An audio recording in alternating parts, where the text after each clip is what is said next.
મિત્રો, શું તમે જાણો છો કે શીતળામાં ગધેડા ઉપર કેમ બિરાજમાન છે? તેમના હાથમાં સાવરણી અને માટલું કેમ છે? કેમ શીતળામાને ઠંડુ પાણી ચડાવવામાં આવે છે તથા આ દિવસે કેમ ઠંડુ ખાવામાં આવે છે અને ઘરમાં ચૂલો સળગાવવામાં કેમ નથી આવતો? મિત્રો, વિડીયો અંત સુધી જરૂરથી જોજો અને કમેન્ટમાં જય શીતળામાં લખવાનું ન ભૂલતા.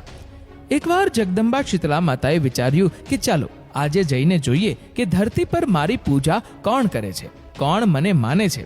આવું વિચારીને માતાજી ધરતી ઉપર રાજસ્થાનના ડુંગરી ગામમાં આવ્યા અને જોયું તો તે ગામમાં શીતળા માતાનું કોઈ મંદિર જ નહોતું અને તેની પૂજા પણ થતી ન હતી. શીતળામાં ગામની ગલીઓમાં ફરી રહ્યા હતા.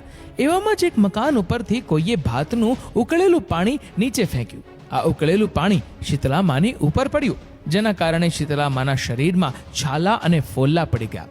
શીતળામાના પૂરા શરીરમાં જલન થવા લાગી. શીતળા માતા ગામમાં આમ તેમ ભાગી ભાગીને બૂમો પાડવા લાગ્યા, કોઈ મારી મદદ કરો, અરે કોઈ છે, કોઈ મારી મદદ કરો.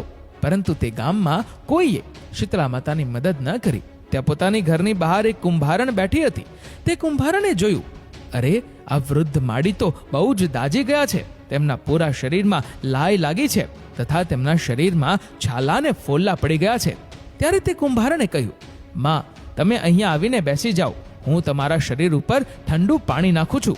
કુંભારણે માડી ઉપર ખૂબ ઠંડુ પાણી નાખ્યું ને બોલી, હે માં, મારા ઘરમાં રાતની બનેલી રાબડી રાખી છે અને થોડુંક દહીં પણ છે, તમે દહીં અને રાબડી ખાઈ લો.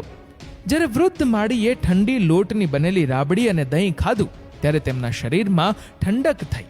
ત્યારે તે કુંભારણે કહ્યું, માડી, બેસી જાઓ, તમારા માથાના વાળ વિખરાયેલા છે તો ચોટલી લઈ દઉં. વૃદ્ધ માડીએ હા કહ્યું અને કુંભારણ માડીની ચોટલી ગૂંથવા લાગી.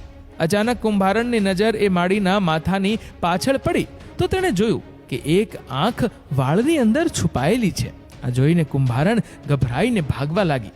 ત્યારે તે વૃદ્ધ માડીએ કહ્યું, તું ડરીશ નહીં, હું કોઈ ભૂત પ્રેત નથી, હું શીતળા દેવી છું. હું તો આ ધરતી ઉપર જોવા આવી હતી કે મને કોણ માને છે, કોણ મારી પૂજા કરે છે. આટલું કહીને શીતળા માતાએ 4 પૂજાધારી હીરા જવેરાત આભૂષણો પહેરેલા માથા ઉપર મુંગટધારી અસલી રૂપમાં પ્રગટ થયા. માતાના દર્શન કરી કુંભારણ વિચારવા લાગી કે હું રહી એક ગરીબ, આ માતાને ક્યાં બેસાડું. ત્યારે માતા બોલી કે બેટા, તું કયા વિચારમાં પડી ગઈ છે? ત્યારે તે કુંભારણે હાથ જોડી કહ્યું કે હે માં, મારા ઘરમાં ચારે તરફ દરિદ્રતા ફેલાયેલી છે, હું તમને ક્યાં બેસાડું? મારા ઘરમાં ન પાટલો છે ન તો આસન.